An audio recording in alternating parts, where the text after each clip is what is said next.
Now, since Billy Elliot first hit the big screen in 2000, would you believe, the story of a young boy trading his boxing gloves for ballet pumps and his struggle to make his dancing dreams come true stole the nation's heart.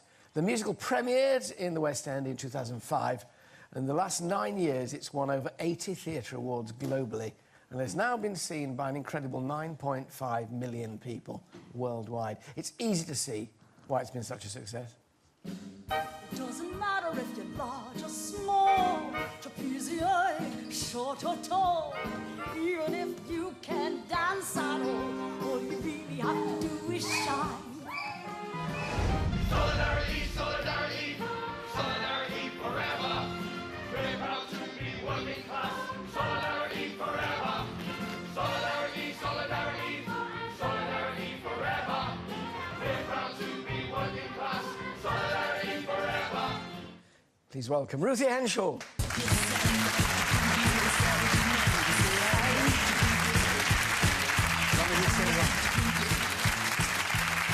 Ruthie, if ever there was a show with heart, this is it, isn't it? That is it. I mean, does it do to you every night what it does to us as an audience going in there? I was blown away by it. I saw it a good few years ago now, and it's such an enormously feel-good thing to watch. It's amazing.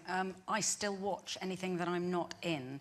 I stand in the wings and watch it, especially when it involves the boys, because they are so talented. But it still makes me cry. Oh, well, it's such a strong story. You're welling up now thinking about it. That's nice. I'm so proud to be in it, because it is such a phenomenal show. And 9 years later, because we did the Billy Live, 9 years later, the creative team came back and, you know, to actually have them hands-on again 9 years after. Now, tell us about this. It was beamed to cinemas, wasn't it, all across the land? Yes. And you brought back a lot of the original Billies, who are probably now about 46. Do you know, they ranged from, I think it was about 24 down to 9, or no, 10, I think the youngest is. And they did what they called a mash-up, and they got all these Billies back, 27 of them, and they did the most amazing, what they called a mash-up.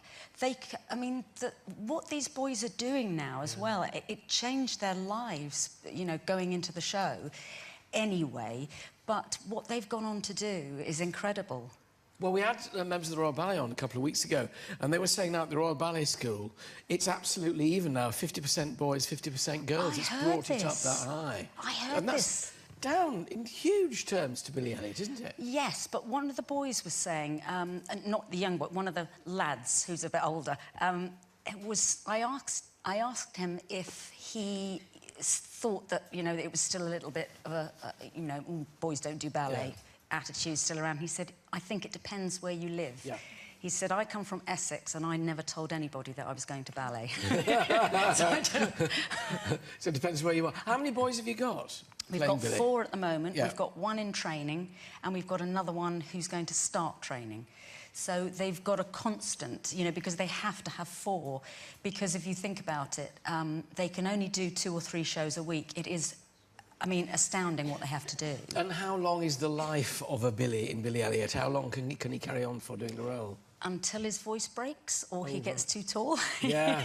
I mean, we had a Michael who left recently because he literally couldn't sing the songs anymore. It was quite sweet to watch, actually. Oh, it's real life. Yes, it's real life. And but I think after a couple of years, they want to go out there and play football again. You know, they want to, because they can't play football. They can't do those kind of things. They live in a house together with the Debbies, the Michaels and the Billies, and their life becomes about Billy Elliot. You know, they're doing school in the morning.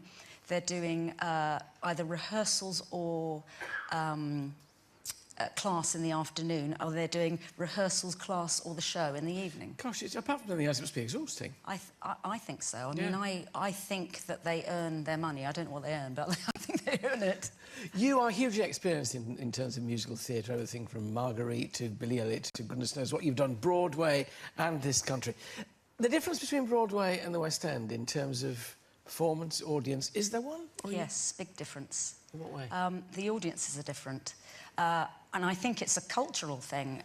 American audiences are far louder. They tend to sort of really vocally get involved, whereas we as English people, you know, we think, it's jolly good, isn't it? You don't want to disturb the person on stage. I don't know what it is, but it's just a cultural thing, I think. But standing ovations are becoming more frequent in this country than they ever used to be. I mean, I don't remember as growing up in my 20s and 30s, not ever being part of a standing ovation. Now it happens a lot. I mean, I went to Matilda last week and justified it, quite right too. Stunning show, and people were up at the end. And if one row stands up, you've got to stand up, you don't see anything. So, but are standing ovations more frequent now than they were? I honestly think it depends on the show. Yeah. Do you get them in Billy Elliot? Every single night, I kid you not. That's why it's such a joy to be a part of, because these kids are... Well, that's it. It's life and soul. Yeah. It was the same with Matilda, watching children on stage who are good, who are dedicated, who are focused. Yes. It's like handing on the baton for you, I guess, as an actress, isn't it? You know, seeing it go on. It's incredible. And what's lovely, I mean, I've got a dresser who's been there for 10 years dressing with Mrs. Wilkinson, and she kind of gave me the lowdown on the first day because I put on these particular trousers and I said, I can't bear these trousers. By the way, my costumes, I owned every single one of them back in the 80s. I'm literally dressed in my old clothes. Yeah. But I put on these trousers and I said, you know, oh, these are horrible. She said, it's all right, darling, they're not looking at you, they're looking at the kid.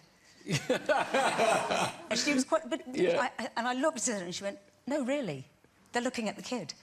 And it's Billy's show, you know, but that's what is so fantastic about being in it. Lovely to be a part of it. It is. Billy Elliot at the Victoria Palace Theatre. And the DVD goes on sale from that special performance on the 24th of November. My thanks for now to Ruthie Henshall. Thank you, Ruthie. Pleasure. Thank you. Still to come, don't go away, because after the break we take a trip down memory lane with our tribute to the ever-popular panel game, What's My Line? Somebody got my sparkly jacket at the ready. See you in a bit.